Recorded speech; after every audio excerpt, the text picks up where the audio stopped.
Hé, les gars, là le renfort. La Viette, malgré tes grands abattis, on n'est pas rendu, car c'est pas toi le plus dégourdi. Et ta sacoche, tu ne t'es pas fait voler au moins? T'as rien dans les mains?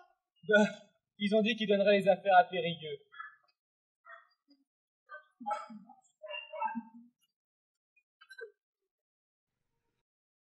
Tu vas à Périgueux? Tu avais du mal à apprendre avec le maître longtemps. Mais c'est pas un calot qu'ils te donneront, mais un bonnet d'âne, et pas un fusil, mais un balai.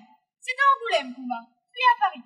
Et après on ira défroguer les boches, puis ils passeront pas les Vosges. Et nous serons bien vite revenus pour ramasser les raisins avant que les jets le fassent. C'est peut-être vrai que j'avais du mal à lire dans le temps. Mais regarde, c'est bien Périgueux qui a marqué, là sur le carnet. T'es Valentin, tu vas en vélo, là-bas, en Dordogne, à Ster? Tu veux revenir plus vite que les autres? Il fera peut-être escapette, le Valentin, avec son vélo. Mais Arsène, le joli cœur, ta conquise attendra bien. Mais ton petit sera sorti avant ton retour. Qu'est-ce qu'il loge dans ta sacoche? Ben, ils ont dit de prévoir pour quelques jours. La mariée m'a mis quelques pâtés, et une miche, et une paire de caleçons, et des tricots de peau. Mais Valentin, le vélo, c'est pourquoi? Très long, faut pédaler. Ils ont déjà pris les chevaux, et je suis pas d'ici. Et en plus, il fallait aller vite. Jules, c'est mon cousin, t'es facteur. Tu as de l'instruction. Il faut que t'expliques. Je comprends rien. Hier, la cloche de l'église, la mère qui pleure, les gendarmes avec les affiches. Il faut faire la guerre, mais moi je sais pas la faire, cette guerre. Que veux-tu que je t'explique? Je suis pas le gouvernement, je suis pas M. Poincaré, je suis que facteur. J'ai lu dans la gazette de Ruffec qu'on avait assassiné M. Jaurès. Ce pauvre Jaurès. Et que c'est à cause de ça. Mais ils disent pas tout dans les journaux. Et puis, il y a aussi l'attentat, là-bas, en Serbie, ou en Autriche, je sais plus. Et puis, tu sais, l'autre soir, il y avait le maire et le notaire. Ils ont raboué l'Augustin. Nous devons faire notre devoir. Mais il paraît que ce sera dur. C'est M. Delaporte qui l'a dit, cher Aristide. Les Allemands sont forts à la guerre. Et que ce sera long. Je n'y comprends plus. L'Alsace, la Lorraine, c'est l'Allemagne ou c'est la France? Et puis la Serbie, l'Autriche, c'est bien loin de la France. Ils n'ont rien fait à moi, les Serbiens. Pourquoi je devrais me battre contre eux? Et puis pourquoi je vais à Périgueux et les autres à Angoulême? Je connais personne là-bas. Bah t'inquiète pas, Valentin, on est tout pareil. Et ce n'est pas pour nous ces choses-là. Et cela nous rendra pas riches si l'on revient avec tous nos abattis. Et tu reviendras vite, et tu retrouveras vite les chevaux à la femme au Morin. Tu dis ça, mais moi je sais que tu as peur toi aussi, Arsène. Qu'est-ce qu'on va devenir? Et les champs, ils vont être tous abandonnés. Et les bêtes? Et si c'est long la guerre, comme dit mon cousin, qui va travailler? Les vieux sont trop vieux, les drôles sont trop jeunes, et les femmes n'y savent pas ou elles sont pas assez fortes. T'es arrivé bien fiero, Valentin. Et maintenant, te voilà tout tremblant. T'es pas un drôle, toi. Que diable montre à nos voisins que tu es un vaillant, sinon ils vont se moquer de toi. Je sais pas pourquoi que j'irais bien me cacher dans les bois. Mon cousin devient fou. Tu veux que les bleus t'arrêtent, qu'ils te mettent en prison? Ils peuvent te faire fusiller pour des idées comme ça. Et tu penses à la honte sur ta famille? J'irai me cacher dans la forêt de Tusson. Ils m'y trouveront pas, les gendarmes. Bah tu te taires? Oh, on dirait une drôlesse. Quand je pense à notre pauvre grand-père, qui a été jusque dans les Vosges, dans ce régiment de mendiants qui disait, et qui revient, tout gelé et fort malade. Ses os vont tourner au cimetière. Le train arrive! On l'entend siffler! Arrêtez votre querelle. Prenez vos maléchons, faites vos adieux. Plus vite parti, plus vite revenu. Moi, je voudrais être là avant que Louise me donne ce petit qu'elle porte. Si tout va, ce sera pour fin novembre. Je voudrais être là.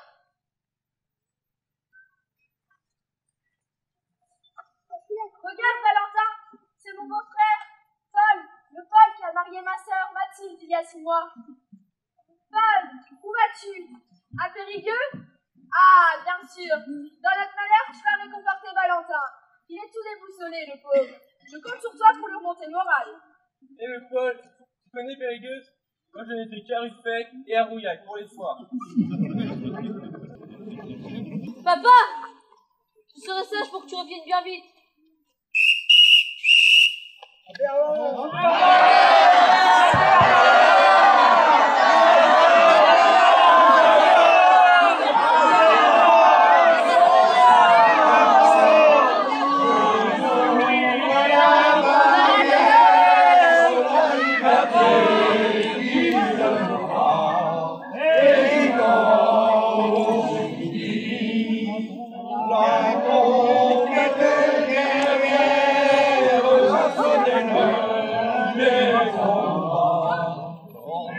l'ennemi de la France. Roi ivre de sang et d'orgueil, le peuple souverain s'avance. Vivant, descendez vos cercueils, la République nous appelle, station même pour sa chanterie, un Français, pour elle, un Français doit mourir, un Français,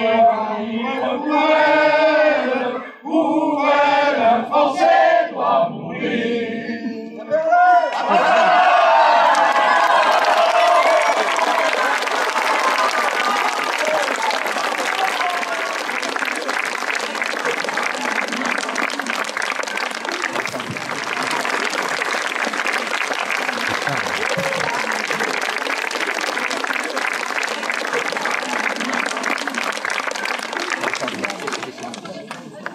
Ces premiers jours d'août 1914, des milliers d'hommes apprenaient qu'ils allaient partir sans le savoir vers l'enfer des tranchées, dans les entrailles de la folie humaine, vers leur destin, sans se douter de la durée et de l'étendue de cette absurdité. Le bilan humain de cette première guerre mondiale s'élèvera à environ 9 millions de morts, soit à peu près 6 000 morts par jour et 8 millions d'invalides que l'on surnommera plus tard les gueules cassées. À Ville-Jésus, sur 131 mobilisés, il y a eu 14 tués et 26 blessés. Proportionnellement au nombre de combattants tués, la France est le pays le plus touché avec 1 400 000 morts et disparus, soit 10% de la population active masculine. Les Allemands qui n'ont pas connu la guerre sur leur territoire, puisqu'ils ont campé pendant 4 ans en terre ennemie, imaginent mal qu'ils sont vraiment vaincus. De fait, Guillaume II refuse d'abdiquer. Et devant la vague pacifiste qui gagne toute l'Allemagne le 9 novembre 1918, il est contraint d'abandonner. L'état-major demande alors que l'armistice soit signé. Il a fallu attendre le 11 novembre 1918 pour mettre fin à cette barbarie sans nom, soit plus de 4 ans après ces quelques jours de l'été 1914, pour que la nouvelle République allemande signe l'armistice dans la forêt de Compiègne à côté de Rotonde, dans le train du maréchal Foch. Et nos braves villageois, que sont-ils devenus? Jules, mon père, a été assassiné après avoir été ramassé par la Croix-Rouge allemande, à Moulins en août 14. J'ai été blessé au combat, à Péronne, le 27 août. On m'a fallu la croisée. J'en ai bien vu d'OPJ. Je suis même allé en Italie. Puis je suis revenu à la ferme au coin de mes chevaux. Ma mère, qui a de la jugeote les deux, m'a bien laissé entendre qu'à la fin de ce grand malheur, il y aurait plus de femmes à marier que de gars. Mon mari, porté disparu, ma belle famille, célèbre des messes en sa mémoire. Portant mon deuil, je décide de retourner vivre chez mes parents, avec mon bébé. Puis, en 1918, un homme, ensuite, revient effrayant la petite, sa fille de 4 ans. Je voulais vous ramener la tête à Guillaume. Eh bien, je ne suis jamais revenu.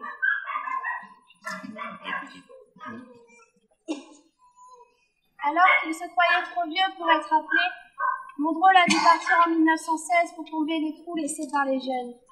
Après avoir servi à creuser les sépultures pour les morts, à enterrer les cadavres des chevaux, après avoir vu tant d'horreurs, il en est revenu complètement fou. Après le départ de mes 2 grands, j'ai tellement pleuré que mon pauvre cœur de mère ne l'a pas supporté. J'ai quitté cette terre au printemps 1915. Avec ma bru et le fiston, je me suis de nouveau attelé à la tâche pour faire tourner la bonasse. On leur devait bien ça, nous autres à l'arrière, nos petits gars qui défendaient la patrie. Moi, je n'ai pas pu aller aux écoles comme je l'aurais voulu. Fini mon rêve de devenir ingénieur. On n'avait plus 20 bras à la ferme. Je suis rentré après avoir été démobilisé. Certes, j'en suis revenu. Je me demande si je n'aurais pas mieux fait d'y rester. À cause des bombardements, je suis devenu pratiquement sourd. Les gaz que j'ai respirés m'étouffent. La nuit n'est que cauchemar quand je repense à toute cette coucherie. Il y a des moments où j'aurais envie d'en finir. 4 années à guetter le passage du facteur et la lettre tant attendue de mon Gaston. Et le 31 octobre 1918, plus de nouvelles. La plupart de ses compagnons sont revenus. Je ne comprends pas. Mais il paraît qu'il en reste encore dans les hôpitaux. Alors j'espère, toujours. J'ai été blessé par un éclat d'obus le 2 novembre 1918, lors de la bataille 113. Depuis, on me promène d'hôpital en hôpital. Lorsque j'ai enfin pu me voir dans une vitre, j'ai compris que je ne reviendrai jamais au pays. Adieu Guillemette, adieu ma terre, je suis devenu ce qu'on appelle une gueule cassée. J'ai perdu une jambe à la terrible bataille de Verdun. Cela ne m'empêche pas de travailler et au moins j'en suis revenu. C'est pas comme mon pauvre Firmin. Je n'ai même pas eu le temps d'utiliser mes pognes pour égorger les Allemands. Je suis mort le 22 août 1914, avec bataille de Moilin.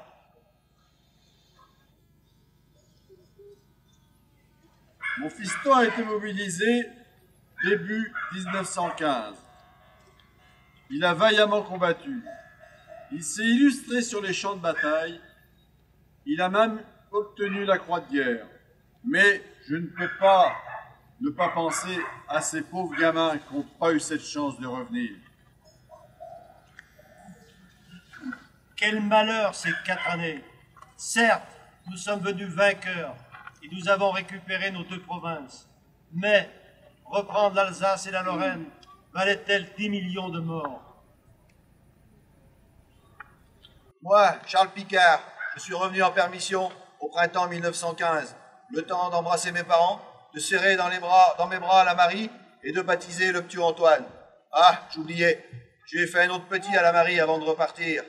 J'ai été de ces gueules cassées, blessé le 25 février 1916 par un obus qui m'a déchiqueté le bras gauche. Eh, heureusement, il me reste le bras droit. Alors, on m'a donné un emploi réservé de facteur. Ah oui, pas besoin de ses 2 mains pour tenir un guidon. Moi, la Marie, femme de Charles, avec les mères, la Noël, la Simone, et l'Antoine, le beau-père, on a tellement bien retroussé les manches que j'ai pu racheter la ferme de Maître Leroy. Ah, on en a fait causer plus d'un au village, qui ont moins transpiré que nous. Mais on a une belle benace à cette heure, et Charles est pas peu fier de sa petite femme. Mon cher Auguste est revenu, bien en piteux état. Mes grands-pères gâteux, heureux de faire sauter sur ses genoux ses petits fillots, Antoine et Simone, soulagés de voir l'armistice et la fin de cette saloperie de guerre qui l'a épargné.